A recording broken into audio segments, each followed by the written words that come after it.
Okay, people, I couldn't believe my eyes when I read the spoilers for Black Clover chapter 341, but I'm here to tell you that this is going to be one of the craziest chapters of the entire series based on these spoilers because, fam, yeah, it is freaking real. What's happening in this chapter, what gets revealed in this chapter is going to be absolutely monumental and definitely make you look at a character that's been around since damn near the very beginning of the series in a whole new light. I'm going to jump into these bad boys little by little because, yeah, it's going to be an explosive one. And we got these spoilers courtesy of Night Baron on Twitter. For starters, we got, okay, Black Clover spoilers. We meet a few other Ryuzen members. Now, in case you don't know, you haven't been following what's going on in Black Clover up to chapter 340, essentially Asta was blasted over to the land of the rising sun where he met Yami's sister Ichika, and he's been training over there in the land of the rising sun in order to go back and fight against Julius. No, oh, I'm sorry, it's not Julius, my bad. It's the Zogratis man himself,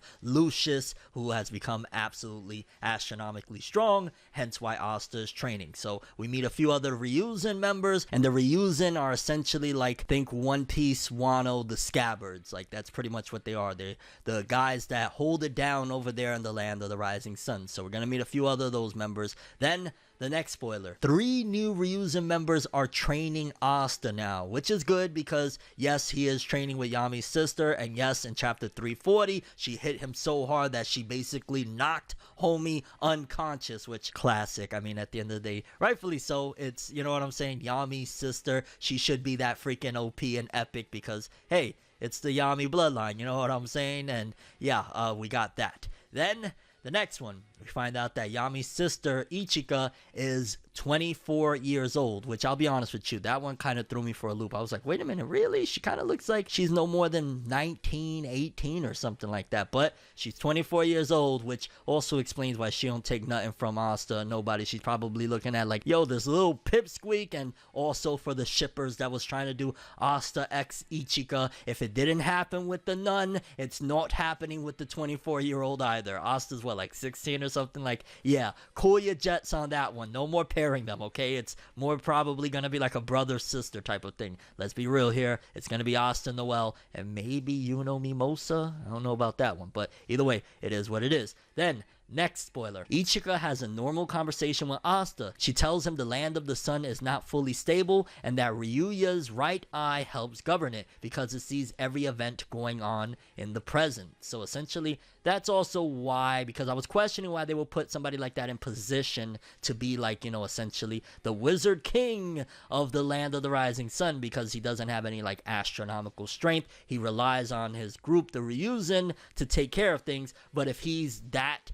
instrumental to basically this land that is unstable, it would make sense why they would put him in a position like, okay, yo, he's watching everything. He's damn near like a god over here. He's more than a Hokage or wizard king. He's instrumental to the survival of the people of the land of the rising sun. Assuming all of this isn't straight up BS, because what I'm going to tell you here shortly, you're going to be mind blown to say the least. Then Black Clover spoilers, Ryuya's eye has a special name, clairvoyance. Oh my god, are we reading Boruto right now? Because there's something very oddly similar that's happening in Boruto. Jeez Louise. Yo, Tabata don't care. When he wants to use something, he don't care how popular it is or whatever, he's gonna use it. Then again, My Hero just recently did something like that with One Piece as well, so hey, can't complain. Then we got Black Clover spoiler. Ichika is basically a Ryuya fangirl. She gives a mini lecture to Asta on him. Totally makes sense the way she was acting. Even though he has no Yorioku with his clairvoyance, exceptional wisdom, and popularity, he united the turbulent land of the sun. Although I got a question, if he did that, why didn't those bandits or anybody in the town when they went there know who he was? Kind of questioning. Can an outsider like you even understand how great he is? Well, I mean, sure, his powers is dope, but I think Asta probably give him a run for his money very quick. Not even a run for money. Asta body that dude. What am I talking about? Next spoiler. Ichika says she is greatly indebted to Ryuya. Asta says so is he to Yami. He then starts fanboying Yami and says how great he is. Ichigo stops him. Ichika says, Yami is the lowest and doesn't want to hear about him. Wait a minute. She don't want to hear about her own brother? What? Like, yo, and also, I hate that shit. It's like, yo, so you got to fanboy over your series and I ain't get to fanboy over mine. What's up with that, dog? Like, don't be a hater. Then the next tweet from Night Baron kind of had me like, wait a minute. What do you mean? I can't believe my eyes, so I need to translate this with 10 machine translations before I tweet it out. This right here had me like, uh-oh. It appears that Ichika claims Yami pulled an Itachi. If you've watched Naruto, then you know what Itachi did to his clan. Ichika says that Yami killed their entire clan slash family. What? Yami did, huh? And just quickly, because we'll get back to that in a second, last page is an Ichika flashback incoming, and next week there will be a break of Black Clover. So essentially Tabata is going to drop something that monumental, that humongous on us, and not give any clarity that Yami killed their entire family, clan, or whatever. I'm gonna call BS to a certain degree. I'm gonna call that either A, this entire group going from Ryuya to Ichika has been basically manipulated. Maybe Ryuya has manipulated this whole entire thing so that they don't understand the truth or something like that. Or B, she's referencing it in terms of like maybe their family got killed and Yami didn't do anything to help, or the fact that Yami maybe dipped out when everything was going on, so she blames him for essentially killing the family because, dog, you're strong as hell. Why wouldn't you stick around to help? Other than that, there's no way in hell I'm gonna believe that Yami, the awesome, family-valued, family-centered dude that he is, would basically do something like that. There's just no way I'm gonna believe it. The way he is with the Black Bulls, you could throw the argument that maybe that's why he is the way he is with the Black Bulls, but still, come on, dog. Like, come on. You really think that Yami? No.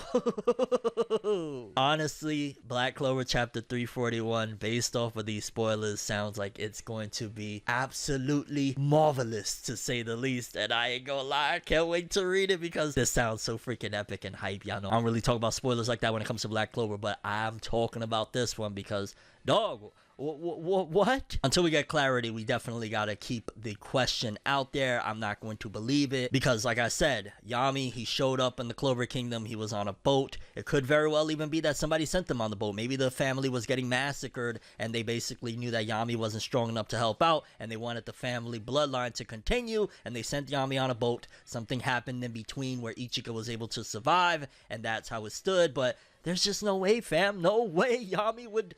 No.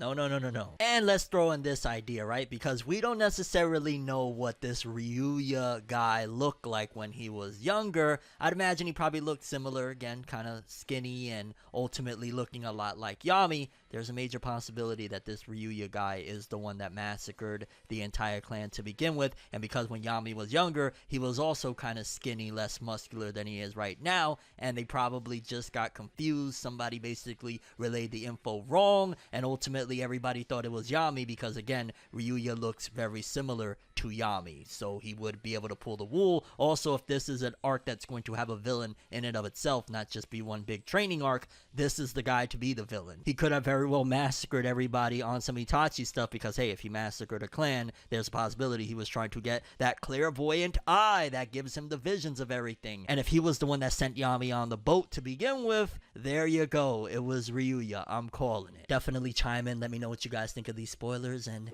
yeah, subscribe and hit that bell. Have an awesome day.